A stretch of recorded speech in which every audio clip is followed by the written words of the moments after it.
Hey everyone, welcome back to the next episode of our Superhuman podcast, aka Upar Unplugged.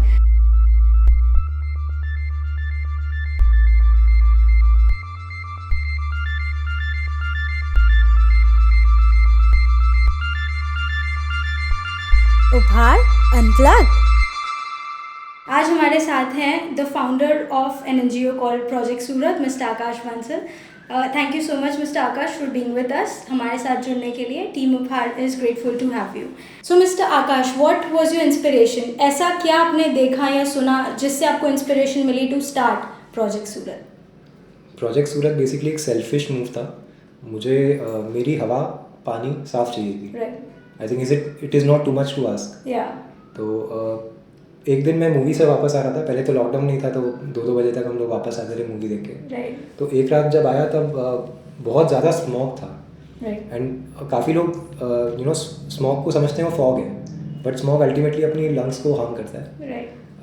और एक बहुत strange smell थी हवा में। तो दैट रेज माई क्यूरियोसिटी कि ये क्या है और कहाँ से आ रही है। जब मैंने देखा 2-3 दिन ये चीज़ रेगुलरली हो रही थी, तो मुझे पता चला कि लैंडफिल में आग लगती है। तो क्या ये स्मेल सिर्फ आपने नोटिस की या everyone around you can feel कि किसी को ब्रीदिंग में प्रॉब्लम हो रहा है और समथिंग लाइक दैट? मैंने मेरे घर में 2-3 लोगों को पूछा, तो सबने बोला कि हमें तो पता नहीं, हमें तो आइडिया नहीं, क्योंकि रात को जनरली सूरत एक थोड़ा ह्यूमिड सिटी है, तो लोग एसी चालू करते हैं और एसी में बाहर की हवा नहीं होती, अंदर की हवा सर्कुलेट होती है।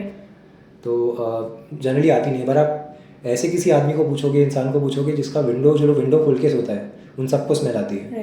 तो उस टाइम मैंने 2-3 लोगों से पूछा और काफ़ी लोगों को ये चीज़ शेयर की, तो उन्होंने बोला हाँ हमें भी आती है। बट ऑफकोर्स किसी को सोर्स नहीं पता, तो वो लोग एक्शन क्या लें, और लोगों को ये नहीं पता कि किसको अप्रोच करें इस चीज़ के लिए। तो मैंने देखा एक मेजर चैलेंज ये था कि ना सोर्स पता है, ना इसकी रिपोर्टिंग कहाँ करे। वो एक मीडियम कम्युनिकेटेड था लोगों में। Right, that's true. एंड देखा है प्रोजेक्ट सूरत के पेज पे बहुत ज़्यादा एविडेंट है कि there are so many creative campaigns that you come up with, like book swap है and go vegan for a day and only candles and no electricity. Like what's the inspiration behind that? And सबसे successful campaign कौन सा रहा है which was basically a reality check for people कि environment conservation is real? So our message to everyone in general is that live minimal, क्योंकि population is not the problem, consumption is the problem. Our earth can hold more than trillion people if we consume right, and we consume something that doesn't have a negative implication on the planet. तो जैसे आप बता रहे हैं हमने ये सब initiatives चालू किए हैं, तो हमारा टारगेट रहता है कि पहले 2 साल हम ये इनिशिएटिव्स के बारे में लोग एजुकेट करें, फिर हैमरिंग करें रेगुलर इवेंट्स से। But since past 1.5 year we can't hold a lot of events because of corona. But हम लोगों ने काफ़ी सारे इवेंट्स किए हैं, जैसे आपने स्वॉप इवेंट किया है, हमने वीगन पॉटलक इवेंट्स किए हैं। हमने एक बार मोदी जी ने आपको याद होगा लॉकडाउन के टाइम एक इवेंट किया था जिसमें लोगों को बोला था कि आप अपनी लाइट्स बंद करो। हमने उसके 2-3 महीने पहले वो चीज़ की थी, जिसको अर्थ आवर बोलते हैं। 1 घंटा 8 to 9 on a particular day सब अपनी लाइट्स ऑफ करते हैं। तो हमने लोगों को बोला कि आप अपने रूफ पे जाओ, और उस दिन फुल मून होता है, तो आप फुल मून को एज अ लाइट यूज़ करो and try to reduce your electricity consumption, जो इवेंचुअली एक दिन 2 महीने बाद आई स्टिल रिमेंबर, जो मोदी जी ने भी अनाउंस किया था कि दिया जलाओ। फिर फेस्टिवल्स, जो एक बहुत क्या बोलते हैं, एक टॉपिक ऐसा है जिसमें लोग लड़ने पे आ जाते हैं, बट हमने उसका अप्रोच ऐसा चेंज किया कि we are not anti anyone, we are trying to make your traditions alive, जो आप भूल चुके हो, जो आपने मॉडर्नाइज कर दिया है। जैसे हम दिवाली की बात करते हैं, लोग बोलते हैं कि भाई हम जनरली लोगों को इन जनरल कोई भी रिलीजन हो और कोई भी कहीं का भी हो, हम लोग खाली दिवाली के लिए पटाखों के लिए मना नहीं करते। हम लोगों को ये बोलते हैं न्यू ईयर्स पे भी मत जलाओ, क्रिसमस पे मत जलाओ, कोई फेस्टिवल हो, शादी ब्याह हो, तब भी मत जलाओ। एंड डू यू थिंक सिर्फ क्रैकर्स एक रीज़न है for spoiling the environment and pollution जो भी होता है? और लाइक होली पे कलर्स होते हैं, and are there some sort of thing called invisible pollution with that? So Holi के जो कलर्स हैं, अगर वो बायोडिग्रेडेबल और नेचुरल हो तो कोई दिक्कत नहीं है, जो ओरिजिनली थे, क्योंकि वो फ्लावर से बनते थे। आज की डेट में लोगों ने चाइनीज़ कलर्स और बहुत सारे ऐसे कलर्स हैं जो बहुत हार्मफुल है हमारी बॉडी के लिए, तो है ही, उसके अलावा हमारे रिवर्स के लिए भी है। तो हम लोगों को ये बोलते हैं कि आप ऐसे ऑल्टरनेटिव चूज़ करो जो नेचुरल हो। हाँ, तो हम लोग दिवाली में भी लोगों को ये बोलते हैं कि आपका ट्रेडिशन में कभी क्रैकर्स थे ही नहीं, तो how does not bursting crackers anti Hindu? Crackers was a foreign way of celebrating festivals, any kind of festival, sports festivals. आप ओलंपिक्स में देखोगे तो होता है, और ये कब से चल रहा है, न्यू ईयर्स पे होता है, उनके क्रिसमस पे होता है. That is a tradition of their own. Why have we, this is all because of consumption. तो ये सारी चीज़ें हम लोगों को कम्युनिकेट करते हैं कि ये सब चीज़ें हम कम कर सकते हैं. And अभी recently पता है that cyclone Tokte had a really bad and brutal hit on Gujarat. तो सूरत में how did project Surat restore करने के लिए सूरत को, what did project Surat do? Was there an initiative or something? So जब साइक्लोन टोक्टे का हम लोग को पता चला कि एक हफ्ते बाद आने वाला है और बहुत बड़ा स्टॉर्म आने वाला है, तो कुछ चीज़ें हम लोगों ने लोगों को कम्युनिकेट किया था कि आपको करनी चाहिए. एक तो अपने जितने भी इलेक्ट्रिकल अप्लायंसेज है उसका खास ध्यान रखना है, क्योंकि इसमें वोल्टेज फ्लक्चुएशन और बहुत सारे ब्रेकआउट्स होते हैं. बहुत हम लोगों को ये बोला था कि पैनिक बाइंग मत करना. ये ऐसा कुछ नहीं है कि जिससे बहुत ज़्यादा डेविस्टेशन हो सकता है. फिर बहुत सारी चीज़ें थी, जैसे हम लोगों ने लोगों को बोला कि आपके कोई भी चीज़ें बाहर पड़ी, आउटडोर होर्डिंग्स वगैरह है जो कोलैप्स हो सकती है बिकॉज ऑफ स्ट्रॉन्ग विंड्स, तो आप वो रिमूव करिए अर्जेंट बेसिस पे. जो ट्रीज़ है, जो यंग सैपलिंग्स हैं, उनको एडिशनल सपोर्ट देना कि यानी वो गिर नहीं जाए, क्योंकि उनका रूटिंग सिस्टम इतना डेवलप नहीं होता है. तो बहुत सारी चीज़ें हम लोगों ने लोगों को प्रिकॉशनरी बोली थी. और एसएमसी ने इस बार बहुत ब्रिलियंट काम किया.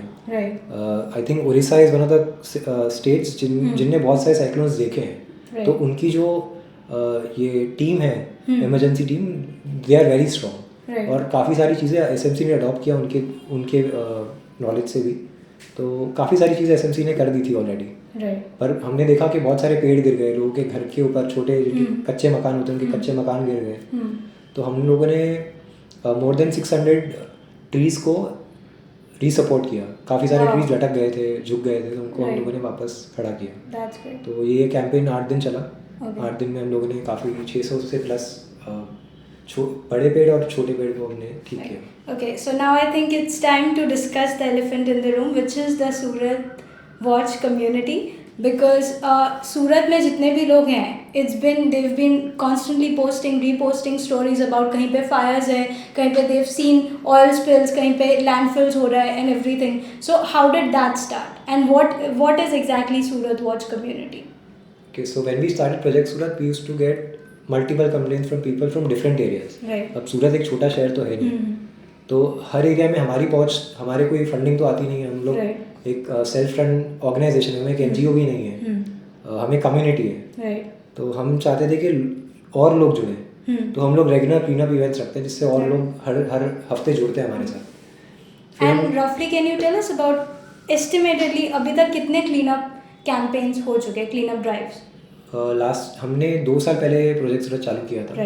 तब से अब तक I think we have cross more than 70 cleanup events. I think 70 तो मैं कम बोल रहा हूँ, ज़्यादा ही है इससे, but on the tip of my tongue I don't know exactly the number of campaigns we have done. और सूरत डुमस बीच जो है वो एक बहुत गंदा बीच हुआ करता था. हमने पहले वो टास्क लिया, हमने 1 साल उसको साफ किया. Now we come under top 20 cleanest beaches of India. Wow, that's great. Dumas क्योंकि उसका ब्लैक सैंड है तो इतना अपीलिंग बीच नहीं है, बट इन जनरल पहले बहुत ज़्यादा गंदा था. उतना ही अच्छा लगता है लोगों को. क्लीनअप इवेंट्स हम हर संडे करते हैं, हमारा कैंपेन है सफाई संडे. उसका रीज़न ये है कि हम लोग रिवर बैंक्स को पर्टिकुलरली साफ़ करना चाह रहे हैं.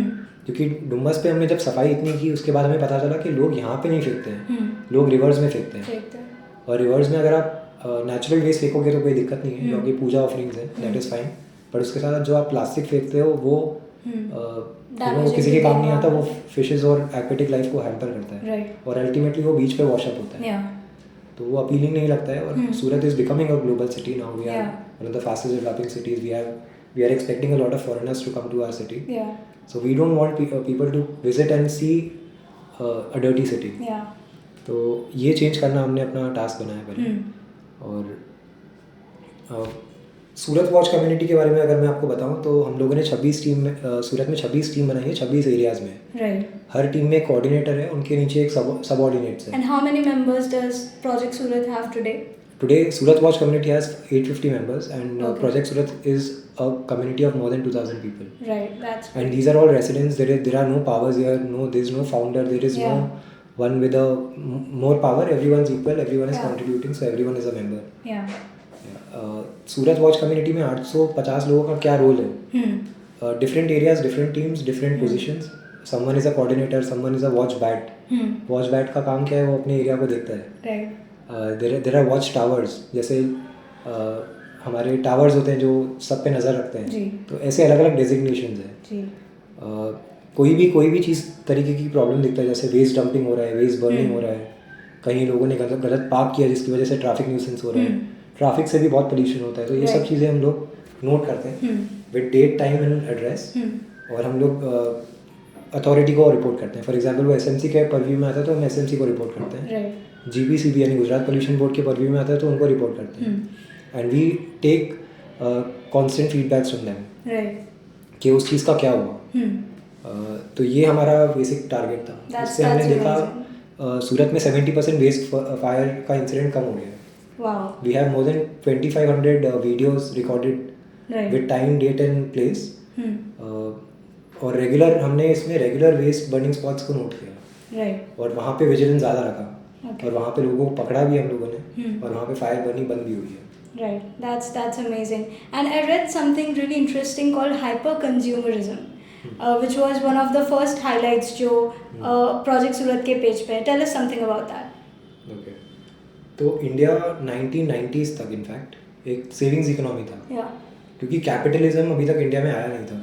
कैपिटलिज्म कैसे आता है? जब आप ग्लोबलाइजेशन ज़्यादा करते हैं. ग्लोबलाइजेशन मल्टीप्लाई हुआ ड्यूरिंग डिजिटाइजेशन. जब डिजिटल वर्ल्ड, फेसबुक और ये सब आया, सोशल मीडिया, जिससे हम लोग दूसरों की लाइफस्टाइल देख पा रहे थे रियल टाइम.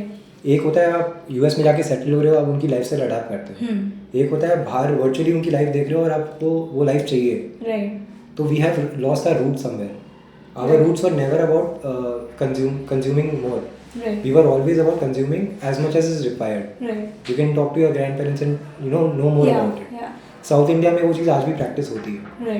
हाइपर कंज्यूमरिज्म एक कॉन्सेप्ट है कैपिटलिज्म का. Hyper capitalism, capitalism to a level it's good, but hyper capitalism क्या होता है? आप एक कंज्यूमर को ऐसा फैसिलिटी दे रहे हो जो वो अफोर्ड नहीं कर सकता. जैसे क्रेडिट कार्ड्स होते हैं, there are facilities like loans. पहले क्या होता था, लोग अपनी जो अर्निंग होती थी उसमें से 70% सेव करके 30% एक्सपेंस करते थे.